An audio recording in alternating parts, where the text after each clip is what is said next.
For this part of the experiment, you're going to have 3 rulers, one that's marked every 10 centimeters, and another one that's marked every 1 centimeter, and every 0.1 centimeters. The last 2 rulers are on the same piece of plastic. All of your measurements are going to be done on the same piece of paper. Remember, for the 10 centimeter ruler, you're recording to the closest 1 centimeter. You'll measure both the length and the width this way.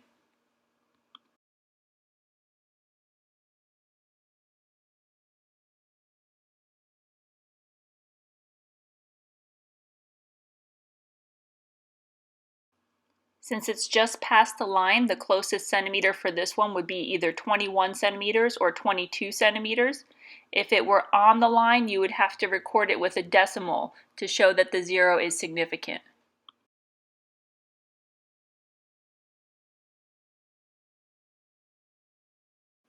For the wooden ruler, the edge is the 0 line, but for the plastic one, make sure you start at 0. For the 1 centimeter ruler, remember you record to the closest 0.1 centimeters. That last digit should be estimated. If the length is between 2 marks, your estimated digit is going to be a non-zero number. If it's on the line, it will be a 0.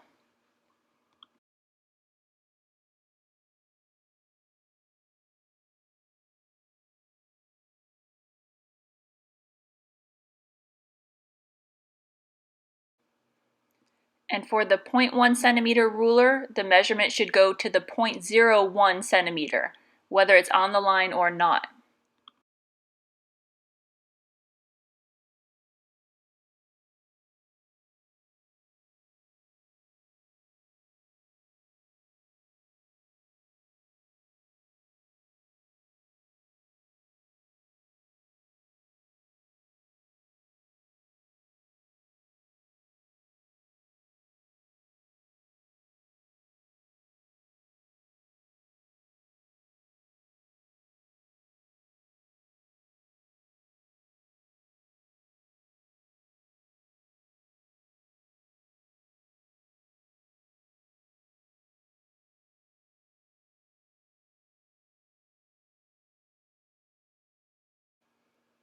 If you need to zero out a balance, that's also called tare, T-A-R-E. Some balances have a T button, others have a 0 button. This particular one has both. I'm showing how they both work the same way. You should always record the mass 3 past the decimal because that's how our balances go. The last digit might flicker a little bit. That's the uncertain digit. Sometimes, especially if the doors are open, it's not as stable.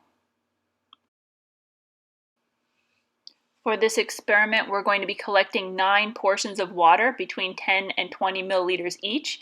So that's between 90 and 180 milliliters. So your 250 milliliter beaker might be the best option for you. Record the mass while it's empty, and then the first 3 portions of water are going to be measured with a graduated cylinder.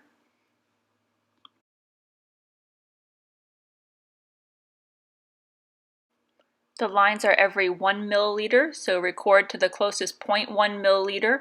If the lines are dark, a light colored paper could help. You should be reading the very bottom of the curve made by the water.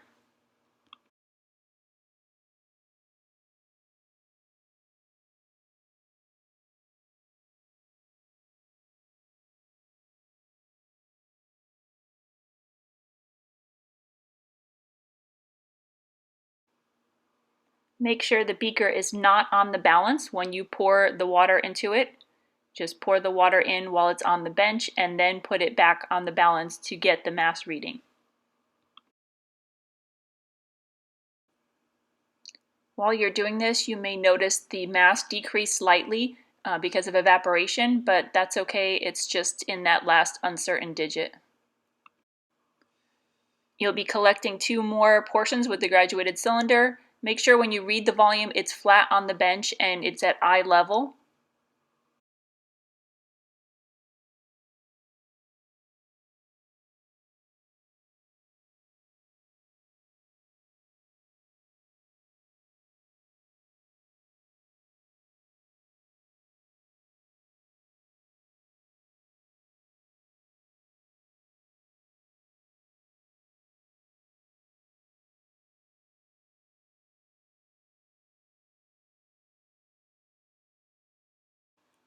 The next three portions of water are coming from the burette.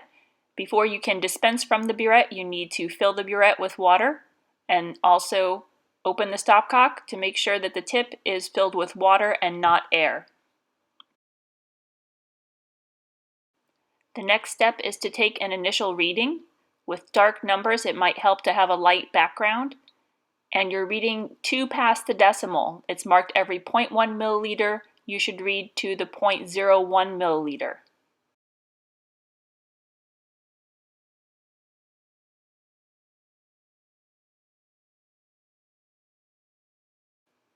Now we're going to add some water to our beaker that already has the 3 portions from the graduated cylinder. Since we're starting at about 0.4, we want to go down to at least 10.4 because we want between 10 and 20 milliliters of water. And then once you're done adding the water, you need to get the final reading from the burette and figure out what volume you added to the beaker. So pause and see if you can read the burette.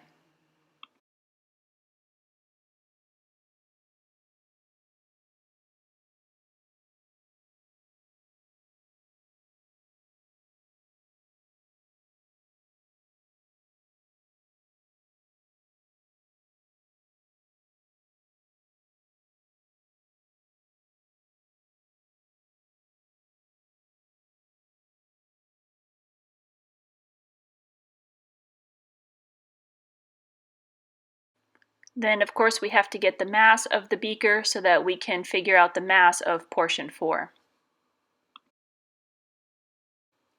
Since we still have more than 10 milliliters in the burette, we can add another portion without refilling the burette.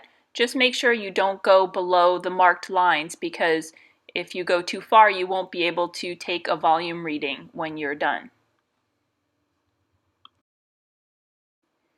But in this case, we can use that 11.46 milliliters both as the final reading for portion 4 and the initial reading for portion 5.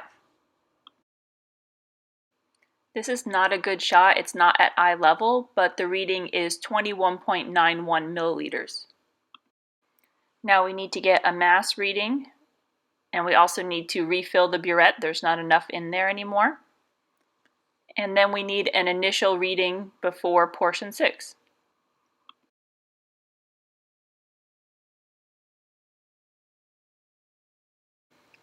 Now we need to dispense portion 6, get a final burette reading,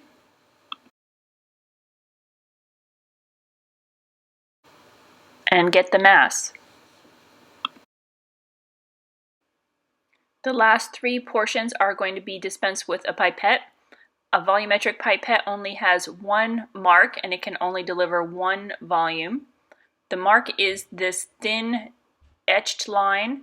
It's not the larger painted line that's further up the tube. And this particular pipette is 10.00 milliliters. It has an uncertainty of plus or minus 0.04 milliliters.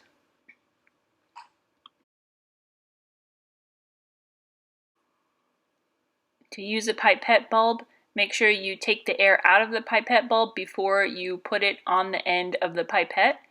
And then you're going to have to hold it on the end of the pipette while you draw up the water. It doesn't stick there on its own. Draw the water up past the line and then remove the pipette bulb and catch it with your thumb. So don't use the pipette bulb to try to hit it right on the line. Once you have your thumb on there, relax your hand and rotate the pipette like you saw me do to try to get the meniscus to sit right on the line. This is actually a little bit lower than ideal. Then let the water drain into your beaker and you'll know that you've added 10.00 milliliters of water, or a different volume if you have a different pipette. Then get the mass and repeat this process for portions 8 and 9.